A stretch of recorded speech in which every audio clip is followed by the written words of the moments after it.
Reverendos padres, reverenda irmã religiosa, caríssimos irmãos, podem sentar-se.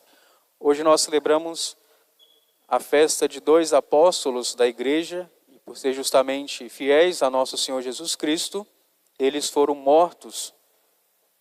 Como vai nos dizer nosso Senhor, assim também será com aqueles que permanecem fiéis à sua vinda. E celebrar a liturgia de vermelho nos recorda justamente o fato da morte gloriosa dos mártires. Todos os apóstolos, exceto São João, que quase foi morto também como mártir, todos eles deram a sua vida por conta da verdade sobre Jesus, a respeito daquilo que eles mesmo viram e ouviram, e eles dão testemunho da verdade. Nós celebramos a festa desses dois apóstolos, e a igreja, no decurso do ano litúrgico, nos propõe a meditar os fundamentos da nossa fé. Eles nos dão a segurança da doutrina verdadeira a respeito de nosso Senhor Jesus Cristo. E como nos diz São Paulo aos Efésios, tudo foi feito para que nós pudéssemos conhecer o desígnio eterno de Deus a respeito da nossa salvação. E foi justamente para isso que Jesus veio, para nos redimir, para dar a nós o perdão dos nossos pecados. Ele mesmo vai afirmar que Ele é o caminho, a verdade e a vida. Ele é o único mediador entre Deus e os homens, por ser justamente homem e Deus ao mesmo tempo. A sua santa humanidade, a humanidade de Cristo, é para nós motivo de santificação. Ele escolheu apóstolos, escolheu discípulos, santas mulheres, e escolheu a cada um de nós para ser santos, imaculados na sua presença. Temos algumas pessoas que, por um desígnio de Deus, pela benevolência do amor de Deus, têm uma missão especial na igreja. Justamente os apóstolos, e esses dois, os quais nós celebramos neste dia, nos guardam a verdade sobre Jesus. O fato histórico de que Jesus realmente viveu entre nós, aqui neste mundo, e também que Ele é o único caminho de salvação. São Judas escreveu a sua epístola, a sua carta, direcionada àqueles cristãos da sua época, mas também esta epístola se dirige a cada um de nós em qualquer tempo, porque justamente nos confortam e nos encaminham para crer cada vez mais em nosso Senhor. É uma leitura muito fácil da epístola de São Judas. Essa carta que ele escreveu tem apenas 26 versículos e faz parte de um dos livros das Sagradas Escrituras. Então, para quem que ele dirige essa carta? Judas, servo de Jesus Cristo, irmão de Tiago, aos que foram chamados, amados por Deus, Pai, e guardados em Jesus Cristo, misericórdia, paz e caridade vos sejam concedidas em abundância. Aqui ele está escrevendo já um bom tempo depois de Jesus ter morrido e sofrido por nós e também ter ressuscitado e subido ao céu e enviado o Espírito Santo. A ocasião para a qual ele escreve, na qual ele escreve, é justamente que alguns daqueles que foram chamados por Cristo a permanecer fiéis à sua verdade tinham se afastado e se tornado falsos doutores. Ele promete também uma ameaça a essas blasfêmias. Ele vai também dizer a nós a perversidade daqueles que vão usurpando do nome de apóstolo e também do nome de cristão. Amados, enquanto estava sob o empenho em escrever-vos, vai nos dizer São Judas, a respeito da nossa salvação comum, tive de fazê-lo por uma razão especial, para exortar-vos a combaterdes pela fé, uma vez por todas, confiadas aos santos. Então ele está nos convidando a combater pela fé. E é justamente a fé, que é um dom de Deus, mas também nós devemos cada vez mais nos aventurar a descobrir os mistérios da nossa fé. Ele vai dizer para nós, de fato, infiltraram-se entre vós alguns homens que já muito marcados para essa sentença, uns ímpios que convertem a graça do nosso Deus num pretexto para a licenciedade e negam Jesus Cristo, nosso Mestre e Senhor. Então, aquelas pessoas que por um desígnio de Deus tinham sido chamadas, mas por conta do seu pecado vão se afastar e vão inventar várias mentiras a respeito de Jesus. Então, nós vemos aqui que em toda a época da igreja, em cada período histórico, sempre haverá falsos doutores, haverá heresia e também apostasia. E ele também vai continuar a nos dizer: quero trazer-vos à memória, embora já saibais tudo de uma vez por todas, que o Senhor, depois de ter libertado o seu povo da terra do Egito, destruiu os incrédulos. E quanto aos anjos que não se conservaram sua primazia, mas abandonaram sua morada, guardou-os presos em cadeias eternas, sob as trevas, para o julgamento do grande dia. De modo semelhante, Sodoma, Gomorra e as cidades vizinhas, por se terem prostituído, procurando unir-se a seres de natureza diferente, foram postos como exemplo, ficando sujeitas ao castigo do fogo eterno. Ora, ele vai nos dizer que aqueles também do seu tempo agem do mesmo modo. Na sua alucinação, conculpam a carne, desprezam a autoridade dos apóstolos e injuriam as glórias. E, no entanto, o arcanjo Miguel, quando disputava com o diabo, discutindo a respeito do corpo de Moisés, não se atreveu a pronunciar uma sentença injuriosa contra ele, mas limitou-se a dizer: o Senhor te repreenda.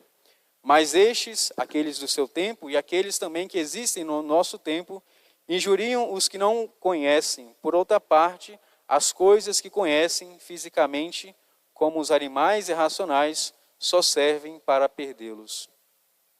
Ai deles, porque trilharam o caminho de Caim, seduzidos por um salário, entregaram-se aos desvarios de Balaão e pereceram na revolta de Coré. São eles que constituem escolhos nos vossos ágapes.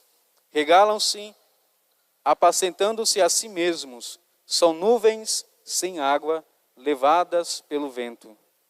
Árvores que no fim do outono não darão fruto, 2 vezes mortas, arrancadas pela raiz. Ele está nos dizendo aqui que muitos se outorgam de uma autoridade que Deus não lhe confiou, e eles estavam naquele momento, esses hereges, apóstatas, estavam desviando do caminho da verdade, levando muitas pessoas para longe do caminho de Deus. E ele vai continuar: são uns murmuradores, revoltados contra o destino, que procedem de acordo com as suas concupiscências. Sua boca profere palavras arrogantes, mas estão sempre prontos a bajular quando o seu interesse está em jogo. E aqui é uma característica fundamental para nós identificarmos um falso profeta. Usam palavras arrogantes, ou seja, vão dizer que falam muito bem, que usam palavras que podem gerar em nós emoção, mas que não nos conduzem à verdade. São pessoas bajuladoras que querem somente o poder e a fama. E aí vai ele nos dizer que eles são movidos pelo seu interesse egoísta. E aqui ele vai exortar os fiéis daquele que estavam ali no seu tempo e também a nós a nos mantermos fiéis aos ensinamentos dos apóstolos. Vós, porém, amados, lembrai-vos das palavras preditas pelos apóstolos de nosso Senhor Jesus Cristo, pois vos diziam: no fim do tempo surgirão escarnecedores que levarão vida de acordo com as suas próprias concupiscências ímpias. São estes que causam divisões, estes seres psíquicos que não têm o Espírito. Então aqui nós entendemos sobre uma outra forma, que essas pessoas que são hereges, que levam muitas pessoas, que se dizem levar muitas pessoas ao caminho de Deus, eles usando de elementos espirituais, mas que são elementos falsos, porque o Espírito Santo de Deus não está em seu coração e também não está na sua boca. E aí ele vai nos exortar sobre os deveres da caridade. Amados, edificando-vos a vós mesmos na vossa santíssima fé e orando no Espírito Santo, guardai-vos no amor de Deus, pondo a vossa esperança na misericórdia de nosso Senhor Jesus Cristo para a vida eterna. Procurai convencer os hesitantes, a outros procurai salvar, arrancando-os ao fogo, de outros ainda tende misericórdia, mas com temor, aborrecendo a própria veste manchada pela carne. E aí ele vai concluir a sua carta nos dizendo: aquele que pode guardar-vos da queda e apresentar-vos perante sua glória irrepreensíveis e jubilosos, ao único Deus, nosso Salvador, mediante Jesus Cristo, nosso Senhor, glória, majestade, poder e domínio, antes de todos os séculos, agora e por todos os séculos. Amém. E aqui nós encontramos um resumo, e ele vai nos dizer coisas muito importantes a respeito da nossa fé. Ele vai nos alertar que existem falsos profetas, e nós, no nosso tempo, vemos tantas deturpações a respeito da doutrina e da figura de nosso Senhor Jesus Cristo. Nós temos, muitas das vezes, sendo propostas para nós, o Jesus Cristo revolucionário que vai sanar todas as nossas dificuldades humanas, mas no fundo deste falso Cristo, justamente nós colocamos a confiança na matéria. É o materialismo, na verdade, que está dentro do coração dessas pessoas. Outros procuram um Jesus como que fosse quase que um hippie, ou seja, um Jesus que vai dizer para nós que não tem problema nenhum nós vivermos em pecado, em ignorar a sua doutrina ou até mesmo negar a sua igreja. Mas não é esse Jesus verdadeiro que São Judas está aqui afirmando para cada um de nós. Ele vai nos dizer que a fé verdadeira a respeito de nosso Senhor, ela se encontra fundamentada nos apóstolos, na fé dos apóstolos, mas também na própria vida e doutrina de nosso Senhor Jesus Cristo. E um sinal tão importante da sua fidelidade a nosso Senhor e à igreja e à unidade da igreja é que justamente os dois se encontram sepultados na Basílica Vaticana junto ao túmulo de São Pedro. Eles estão ali dentro da Basílica de São Pedro para afirmar para cada um de nós que nós devemos ser fiéis à igreja de nosso Senhor Jesus Cristo, que é presidida por São Pedro, está ali o Santo Padre, e ele justamente nos conduz como verdadeiro pastor, com a sua doutrina fiel aos apóstolos e aos ensinamentos de nosso Senhor, ele nos conduz seguramente à salvação. Não há outro caminho para que nós possamos alcançar a salvação, a não ser a igreja que Cristo mesmo fundou e confiou aos apóstolos para que eles prosseguissem a sua missão até que ele visse visitar a cada um de nós e também nos resgatar e levar-nos para a morada eterna no céu.